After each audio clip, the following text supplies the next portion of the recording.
Salut à tous, c'est Magie Incroyable, j'espère que vous allez bien et aujourd'hui on se retrouve pour un nouveau tour de magie. Un tour de magie qui va mettre en avant une technique, j'en dis pas plus, c'est parti pour la démonstration.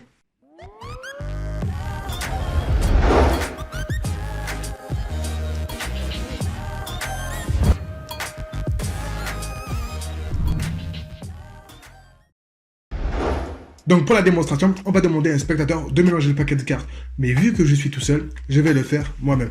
Donc on peut faire tous les mélanges possibles, tous les mélanges qui existent, libre quoi à votre imagination. On peut même demander au spectateur de nous dire stop et de couper à cet endroit-là. Au moins, c'est sûr, il n'y a pas de triche. Donc on prend la première carte, le 4 de carreau.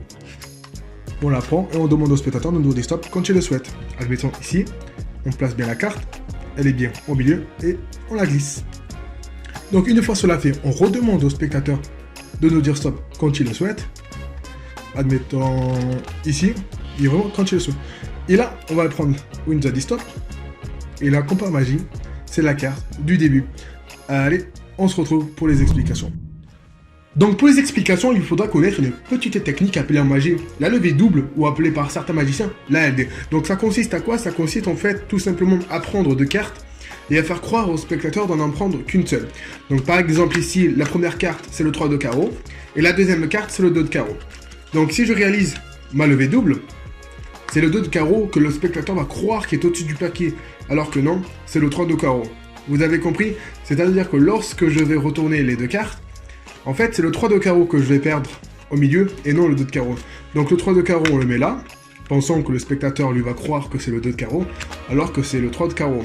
Donc veuillez faire attention lorsque vous allez mettre la carte au milieu, à pas trop retourner le paquet pour pas divulguer la fausse carte. Donc une fois cela fait, on fait notre levée double. Donc pour faire la levée double, c'est très simple. Bon, il existe plusieurs techniques, mais je vous en montrer une seule. Cela, en fait, ça consiste en fait avec le pouce à faire défiler les cartes, comme ceci, et à ralentir sur les dernières cartes, principalement les deux dernières. Et avec votre index, vous allez tourner et vous allez bien serrer les cartes, naturellement, bien évidemment, pour pas en fait divulguer les deux cartes, pour pas qu'elles glissent l'une contre l'autre. Donc une fois cela fait, je recommence. Vous allez faire défiler les cartes avec votre pouce et ralentir sur les deux dernières. Et de cette manière-là, vous allez montrer la carte, qui est la deuxième carte en fait, qui est au-dessus du paquet. Donc une fois cela fait, on va perdre le 3 de carreau, qui n'est pas la carte choisie par le spectateur, bien évidemment, que l'on va vraiment perdre. Donc une fois cela fait, la carte du spectateur, elle, est toujours au-dessus du paquet de jeu. Avec votre index, vous allez coincer le coin inférieur gauche. Donc vous allez faire défiler, vous allez demander au spectateur de vous dire stop quand il le souhaite. Admettons stop ici. Vous allez bien rester coincé. De cette manière-là, en fait, lorsque vous allez prendre le paquet, elle, la carte, qui est le 2 de carreau, va rester coincée. Vous allez le faire très rapidement. Et là, vous allez pouvoir lui montrer la carte.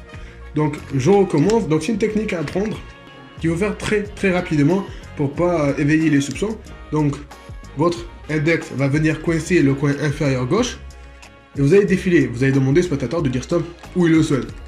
Par exemple ici, et là avec votre pouce et votre index, vous allez prendre très rapidement. Elle, la carte automatiquement va rester coincée et le spectateur va croire qu'il a dit stop là où la carte a été bloquée. Et voilà, la vidéo est à présent terminée, j'espère qu'elle vous aura plu. Si c'est le cas, n'oubliez pas de lâcher un like, de commenter et surtout de vous abonner juste ici en dessous de la vidéo ou juste ici. Et moi je vous dis à la prochaine pour un tout nouveau tour de magie.